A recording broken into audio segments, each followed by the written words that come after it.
Hello, I'm Archbishop Christopher Coyne, and this is Coffee with the Archbishop. And joining me today is Kassie Robertson, who joined us in the finance office about a year ago. And she is the person who works with our schools in terms of their, financial stability and financial health.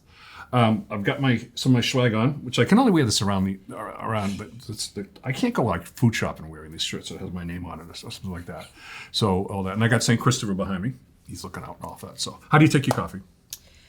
With cream and sugar. I don't see any cream in it. Yeah, no cream and sugar. Staff's It's letting us okay. down. We can just leave it there as a prop. I think I'm sweet enough. So I can call you Kassie, though, right? Everybody knows you as Kassie. All right. So Kassie started out working in finance and then quickly got kind of morphed over into the school's office. And since it's the start of the school's year, and in keeping with the fact that I do various interviews of staff that works here, so people get to know who's on the property, and we interviewed one of the cooks, who turned out to be quite an interesting person in terms of his culinary background. So you're perhaps a very interesting person. Where'd you go to school? Where did you live? Where'd you go to school? I actually went to one of our schools. Elementary school, I went to St. Augustine in Hartford. Okay. And for high school, I went to Northwest Catholic in West Hartford. Nice. And I grew up in Windsor, Connecticut. All right. And then you went to, where'd you get your background in accounting? Central. Okay. Central Connecticut? Yes, Central Connecticut State University. Okay. And then you started working for us, like I said, a year ago. So you're, working with the staff, working with the people in the schools.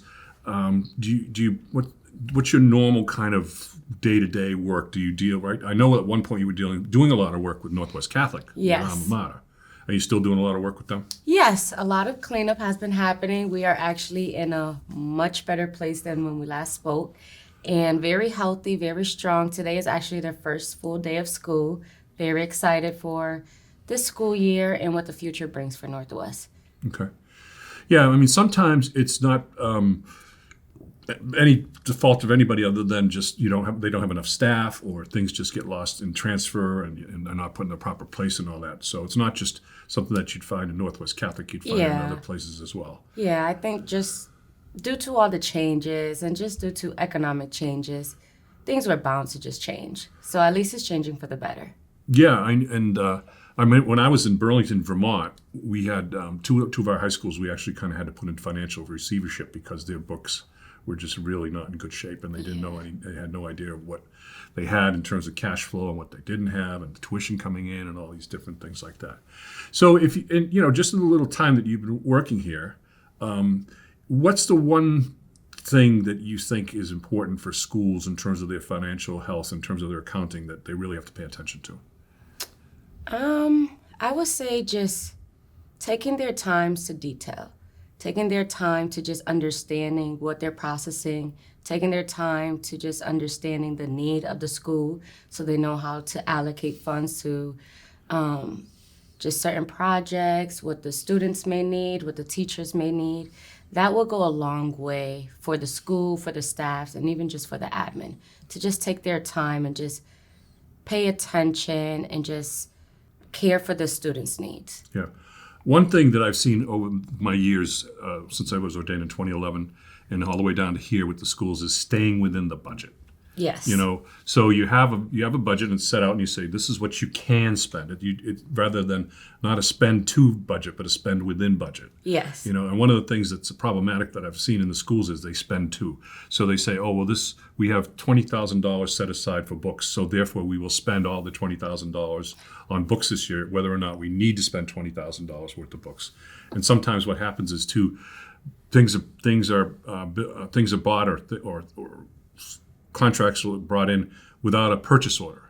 Yeah. So all of a sudden you say, well, where is this coming from? Because this wasn't approved. This wasn't thing. And now this amount of money outlay wasn't set up. And now we're going to be over budget because that was not budgeted and things like that. Correct. So is that something that, now that's something that's unique to each school, right? Deciding who actually is the purchase order person, who's the budget chief, who's the one who's going to, is it the principal, is it the vice principal? It really depends. When it comes to any of the admin expense, that will be the president. When it comes to any of the student or teacher expenses, that will be the principal. Okay. And so they have to work together on these things and all that and so that. So. Correct.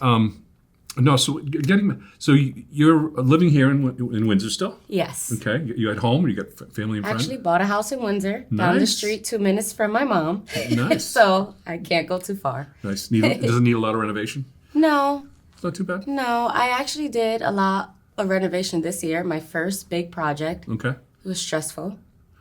3 to 4 weeks turned into 3 months, Oh, yep. but we got through it. Okay. And the biggest thing I learned in this project was patience.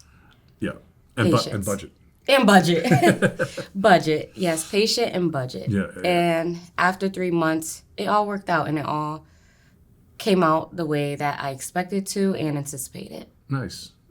Well, it's certainly great to have you on board. Thank you. As one of our new employees, along with a lot of people that we've been hiring.